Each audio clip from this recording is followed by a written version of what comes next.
Hello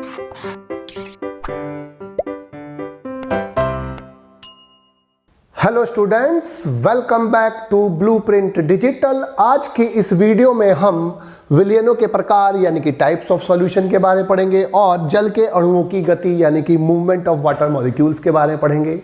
video को start करने से पहले हमारे चैनल को सब्सक्राइब करें और बेल आइकन दबाना न भूलें, जिससे हमारे लेटेस्ट वीडियोस की नोटिफिकेशन आपको प्राप्त होती रहे। अब हम आज के टॉपिक पर आते हैं। मुख्यतः तीन प्रकार के सॉल्यूशन होते हैं। एक आइसोटोनिक यानी कि समपरासरी विलयन, हाइपोटोनिक यानी कि अधोपरासरी और हाइपरटोनिक यानी कि अतिपरासरी विलयन।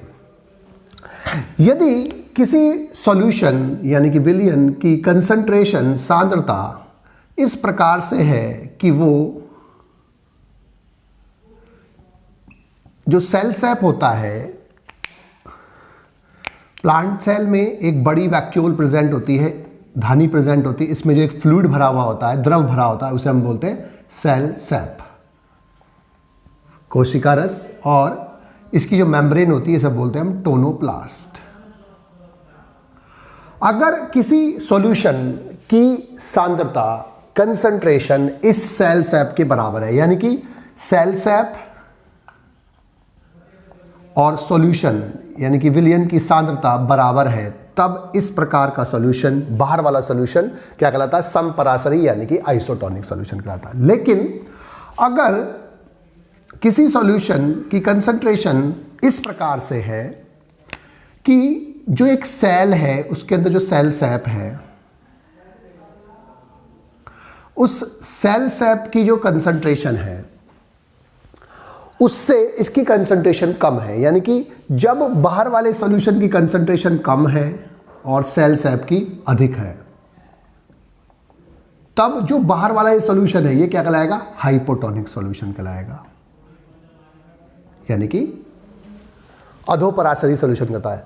याद हमें क्या रखना है हमेशा के लिए कि पानी या जल हमेशा हाइपोटोनिक सॉल्यूशन से हाइपरटोनिक सॉल्यूशन क्यों जाता है। याद रखना हमेशा कि हाइपो से हाइपर क्यों जाता है। तो इसीलिए हाइपोटोनिक सॉल्यूशन बाहर वाला हो गया, क्योंकि बाहर वाले सॉल्यूशन की जो कंसंट्रेशन, जब इस सॉल्यूशन की कंसंट्रेशन सेल सैप से कम है तो ये हाइपोटोनिक सॉल्यूशन होता है, अधोपरासरी विलयन होता है। इसीलिए पानी कहां से जाता है? हाइपो से हाइपर की ओर जाता है, और इसीलिए जो पानी है वो अब कहां जाएगा? सेल के अंदर जाने लगता है, यानी कि अब यहां पर अंतःपरासरण यानी कि एंडोस्मोसिस होती है।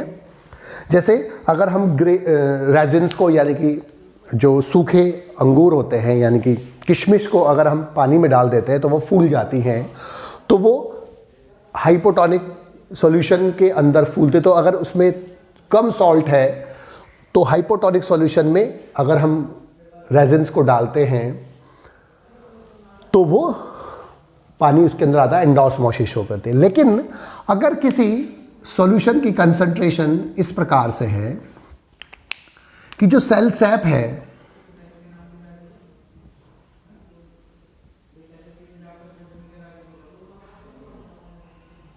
उसकी कंसंट्रेशन यहां पर कम थी, और लेकिन यहां पर इसकी कंसंट्रेशन अधिक है और सेल सैप की कंसंट्रेशन कम है, तो जो बाहर वाला जो सॉल्यूशन है, बाहर वाला जो विलयन है, वो क्या कहलाएगा? अतिपरासरी यानी कि हाइपरटोनिक कहलाता है। पानी अभी हमने क्या पढ़ा? हाइपो से हाइपर की तरफ जाता है। इसका मतलब हाइपो किसका हो गया? अगर ये हाइपरटोनिक है तो ये हाइपरटोनिक हो गया, तो ये क्या हो गया? हाइपोटोनिक हो गया।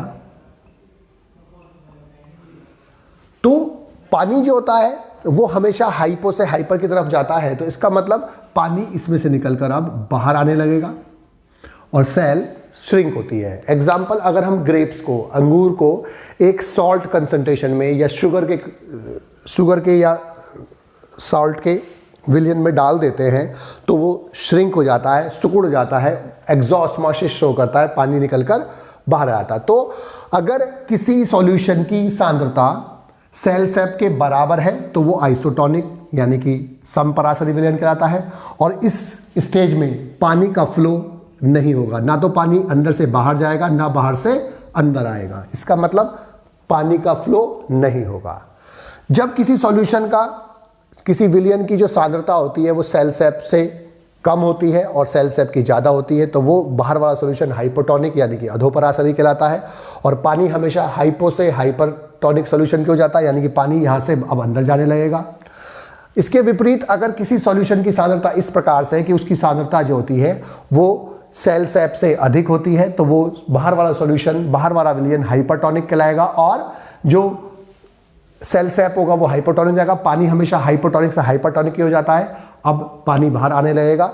यहाँ पर जो किशमिश होती है वो फूल जाती है पानी में या हाइपोटोनिक सॉल्यूशन में, और जो अंगूर होते हैं, अंगूर को अगर हम हाइपरटोनिक सॉल्यूशन में रखें किसी भी साल्ट के शुगर के सॉल्यूशन में तो वो सिकुड़ जाता है, श्रिंक होता है। ये एक्सोस्मोसिस शो करता है, ये एंडोस्मोसिस शो करता है। अब जल के जो अणुओं का जो मूवमेंट होता है वो एक निश्चित दिशा में होता है। अब कहां से होगा, हायर माने अधिक,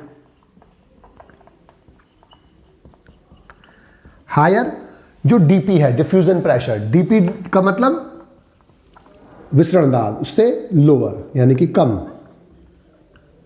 डीपी की ओर मूवमेंट करता है।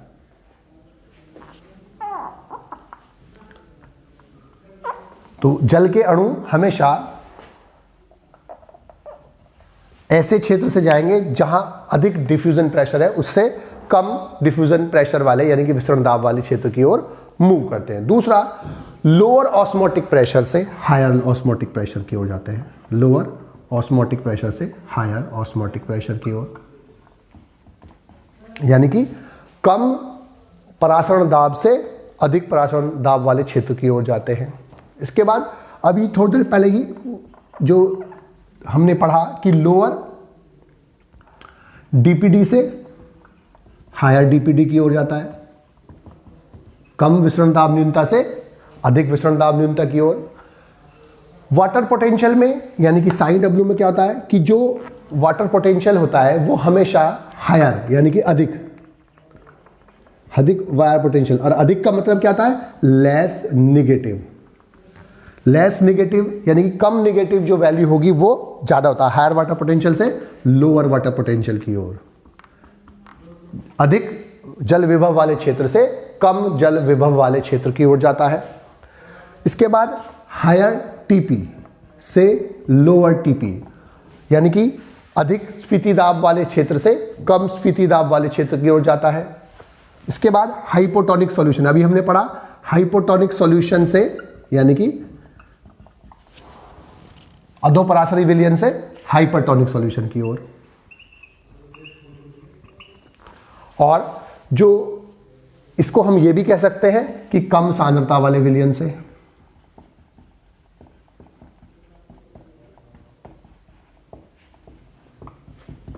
अधिक सांद्रता वाले विलयन की ओर जाना।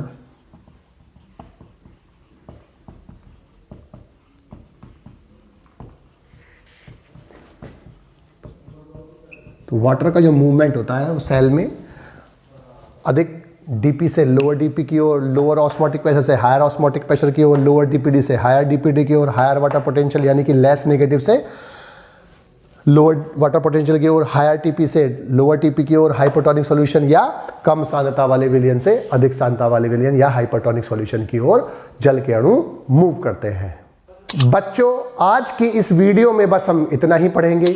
हमारी इस वीडियो को आप लाइक करें और अपने दोस्तों के साथ शेयर करें। यदि आपका कोई डाउट है तो आप हमें कमेंट करके बता सकते हैं। इस अध्याय को और अच्छे से पढ़ने और समझने के लिए आप चित्रा प्रकाशन की बुक एक्टिव जीव विज्ञान की सहायता भी ले सकते हैं।